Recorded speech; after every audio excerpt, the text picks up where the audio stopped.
Fala pessoal, sejam todos muito bem-vindos a mais uma aula de Fisiologia do nosso curso do Zero ao CRM. E agora, dando continuidade ao capítulo 49, a gente vai para a parte 2 desse carinha aqui, ao qual nós iremos falar sobre as vias de transmissão da dor. Combinado? Então, bora comigo lá para o nosso quadrinho, vamos ver o que vai estar acontecendo aqui.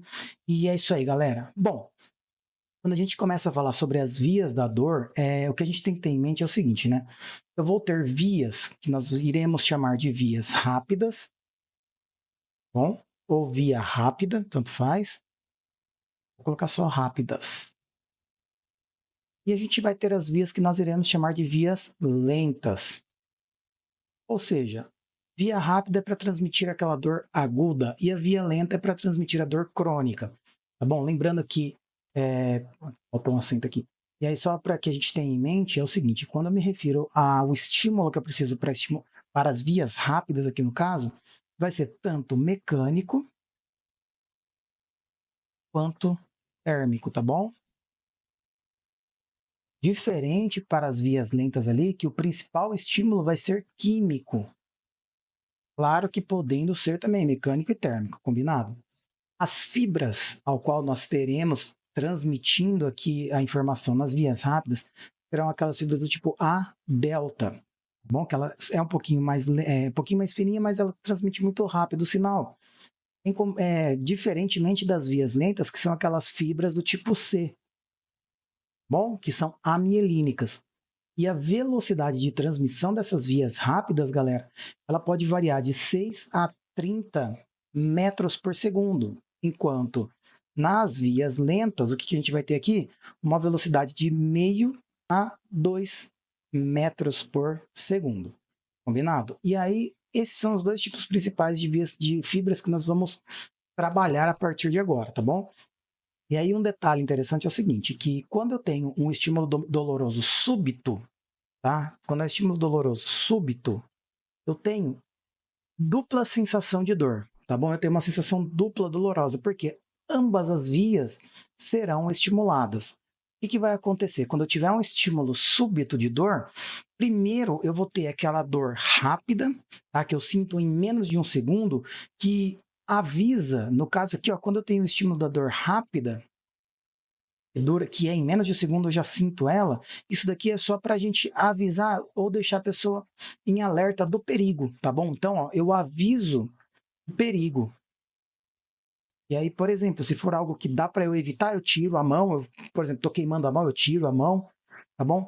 E quando estimula, depois de 1 a 2 segundos ali, as nossas vias lentas, isso daqui simplesmente é para manter a pessoa em alerta, tá bom? Manter alerta, porque se a pessoa não sente dor, ela relaxa e isso vai tomando conta até gerar um caos muito grande no corpo dessa pessoa aí, tá bom? Então é para manter alerta, porque ela toda hora vai tentar estar buscando formas de aliviar essa dor. Combinado, pessoal?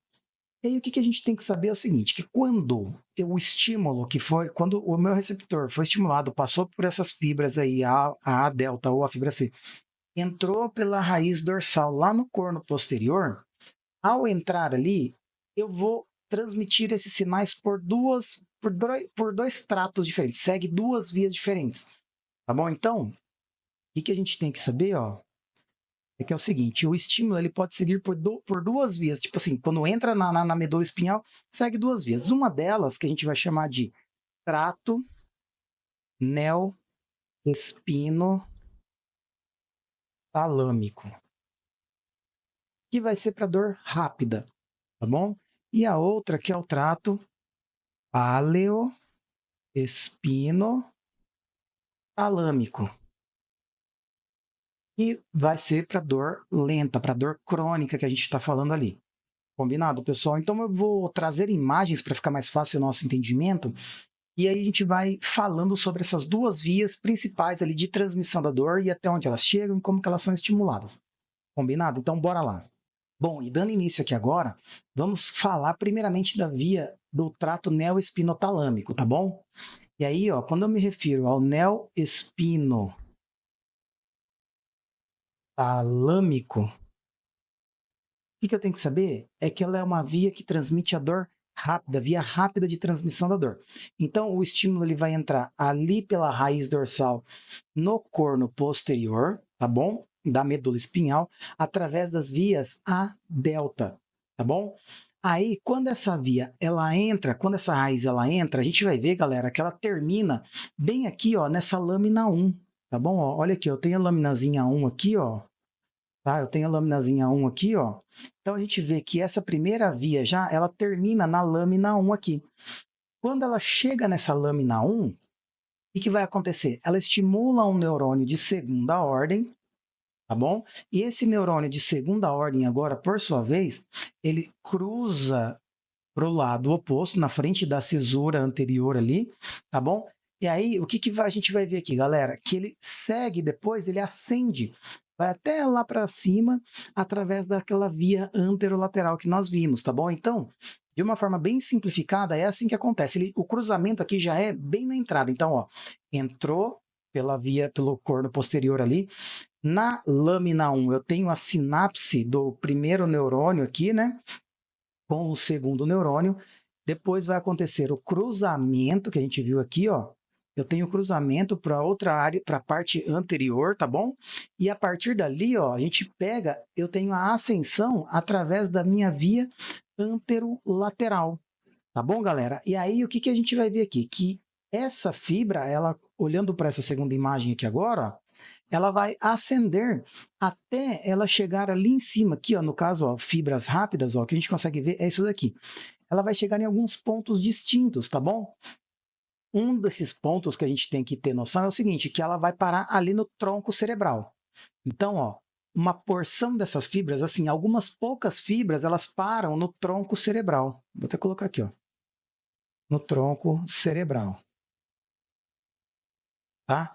Porém, a maioria dessas fibras aí, ó, chegam até essa região do tálamo, conhecido como complexo ventrobasal, tá bom? E aí, chegando nesse complexo ventrobasal, depois essas fibras elas se dirigem para outras regiões, tá bom? Então elas vão para áreas corticais, como a área somatosensorial, tá bom? Ela também serve para outras áreas basais do encéfalo, tá? E aí essa é a via de transmissão até chegar nos pontos que precisa. Combinado? E aí a gente vai ver que é o seguinte, o interessante, o legal da dor, no caso aqui, rápida, quando ela acontece, eu preciso estimular principalmente dois tipos de receptores. O receptor de dor, propriamente dito, tá? E o receptor tátil. Por quê? Se eu estimulo somente o receptor de dor, aquela terminação nervosa da dor, tudo bem, eu vou sentir a dor, porém eu não tenho tanta precisão aonde está acontecendo. Agora, quando eu tenho o receptor tátil sendo estimulado junto, a gente consegue perceber de forma praticamente exata o ponto exato da dor. Tá bom? E a gente vai ver que o principal neurotransmissor que a gente vai estar falando aqui que vai estimular essas terminações nervosas no caso da dor rápida vai ser o glutamato, tá bom? O glutamato, porque ele tem uma ação rápida, ele dura apenas alguns milissegundos, depois ele já cessa o efeito dele. Combinado, pessoal? Então, bem simples aqui, tá? Eu não vou me aprofundar muito mais porque não tem para onde a gente correr muito mais. Essa é a via neoespinotalâmica, que serve para conduzir o estímulo rápido da dor, tá bom? Agora vamos falar da via do trato paleoespinotalâmico. Vou até colocar aqui em cima, ó. Paleoespinotalâmico. E aí, galera, quando a gente fala do paleoespinotalâmico, a gente já sabe que é a transmissão de dor lenta, são fibras do tipo C, tá bom? Olha aqui, ó, fibrinhas do tipo C, tá? Que entram também ali pelo corno posterior, através da raiz dorsal do nervo espinhal, tá bom? Só que agora é diferente um pouquinho. A gente vai ver que esses carinhas aqui, ó, eles terminam principalmente na lâmina 2 e na lâmina 3, tá bom? E aí, da lâmina 2 para a lâmina 3, ó, ele faz sinapse que se continua por neurônios, por interneurônios, tá? Até a lâmina 5, tá bom? Então, ó, é isso que acaba acontecendo. Entrou lá pela raiz nervosa, tá?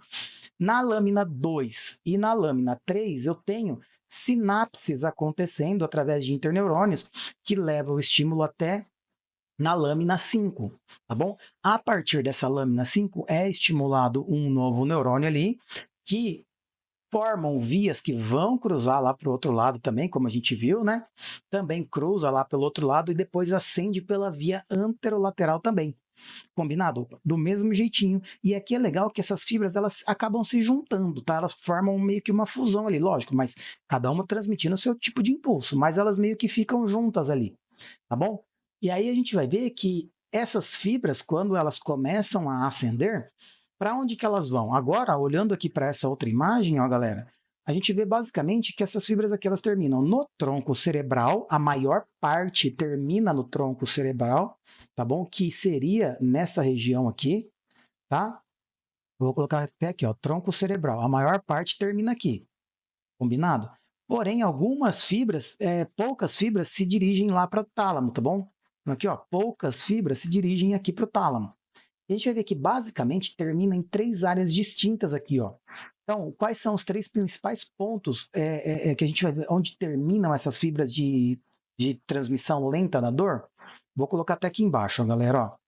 Núcleos reticulares do bulbo da ponte, ó, do bulbo da ponte ó, e do mesencéfalo. Bom? Onde mais terminam essas fibras também, galera? Na área tectal do mesencéfalo, tá bom? Ó, a área tectal do mesencéfalo. E também a gente vai ver que chega na região cinzenta periaquedutal, tá bom? Região cinzenta periaquedutal.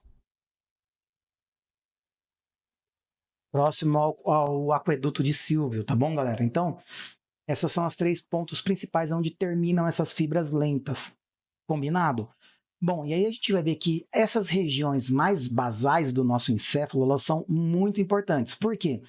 A gente vê que o sofrimento da dor, quando há sofrimento na dor, está muito mais relacionado com essas áreas mais basais do que a área cortical propriamente dita, tá bom? Porque a gente vai ver que nessas áreas, principalmente na formação reticular do tronco cerebral e do tálamo, a gente percebe essas regiões que captam realmente a dor, tá bom? Elas captam essa dor. Já o córtex cerebral, ele vai servir apenas para mostrar a qualidade da dor, tá bom? Então, ó, o córtex, coloquem isso daí. O córtex, ele mostra para a gente apenas a qualidade da dor. E o que seria essa qualidade da dor que eu me refiro aqui?